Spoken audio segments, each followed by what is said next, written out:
Welcome to The Explainer. You know that phrase, separation of church and state? Of course you do. You've heard it a million times. But what if I told you it's not actually in the U.S. Constitution? Not a single word of it. Today, we're going to dig into how this powerful idea got built brick by brick into one of the most important principles of American government. So let's just jump right in with the big question that gets to the heart of it all. We hear this phrase constantly, but is it really in the U.S. Constitution? And the answer, which might actually surprise you, is a simple, straightforward no. Those words, separation of church and state, are nowhere to be found. So if it isn't black and white law, then what is it? Well, it's a powerful metaphor, an idea that has shaped so much of American life. And that metaphor is the wall of separation. Think of it as a simple way to describe the necessary distance between religious groups and the government. And it has a dual purpose, really. On one side, it keeps the government from playing favorites with religion, and on the other, it protects everyone's personal freedom to believe or not believe as they see fit. Okay, so here's how we're going to break this down. We're going to see how this wall was built. We'll start with a constitutional blueprint, then hear from the key architects, see how the courts came in to reinforce it, and finally, wrap our heads around why this whole structure is so important today. All right, let's get into it. Every great structure needs a blueprint, right? And for this wall, the plans are drawn right into the Constitution, even if they don't spell it out with that exact phrase. This legal foundation, it really stands on three key pillars. In the First Amendment, you've got two that are kind of like a 1-2 punch. First, the Establishment Clause. That's what stops the government from setting up a national religion. Then you've got the Free Exercise Clause, which is all about protecting your right to practice whatever faith you want, or no faith at all. But, and this is really important, there's a third pillar, tucked away in Article 6, that was there right from the get-go. And just think about how huge this was. Before we even had the Bill of Rights, the drafters made one thing crystal clear in the original document. You can't have a religious test for someone to hold public office. Your personal faith, or lack of it, could never stop you from serving the country. This really points to a bigger idea. A lot of historians see the Constitution as a wholly secular document. I mean, look at the preamble.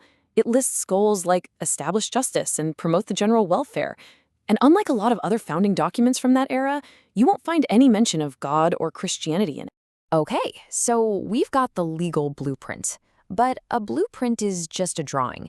It takes people with a vision, architects, if you will, to give an idea a voice and bring it to life. You know, this idea didn't just pop up overnight. We can actually trace its evolution over a century and a half through these key moments.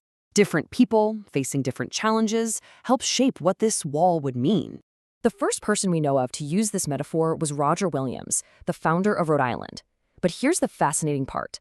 He wasn't trying to protect the government from religion. It was the other way around. He wanted to protect the garden of the church from the corrupting influence of the wilderness of the world, meaning politics.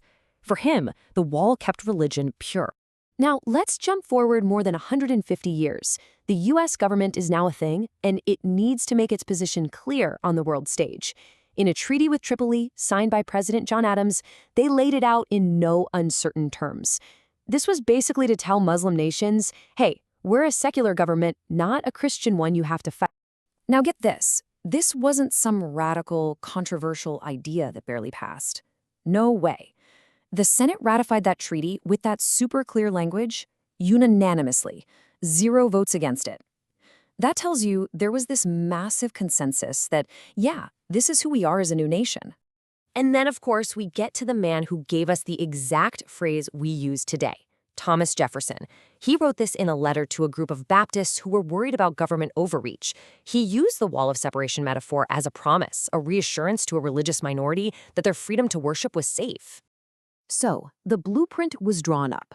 The architects gave the idea a voice, but for this wall to really last, it needed something more.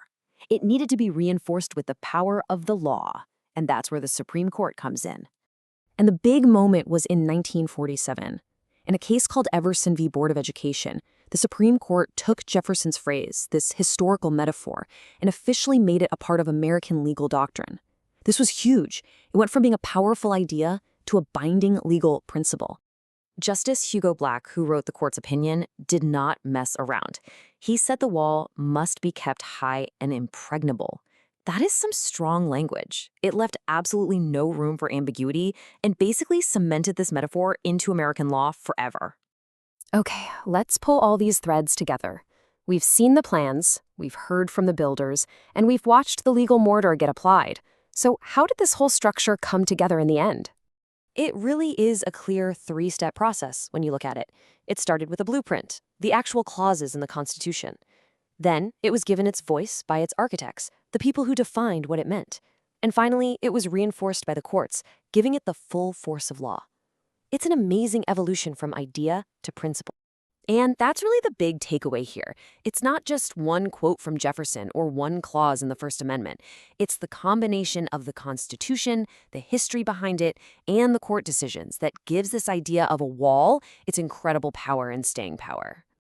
Which, of course, leaves us with a final thought to chew on. We've seen how this wall was built over centuries, piece by piece, designed to protect both the government and religion from each other. So the big question for all of us now is, what's the purpose of that wall today? And maybe just as important, how high does it need to be?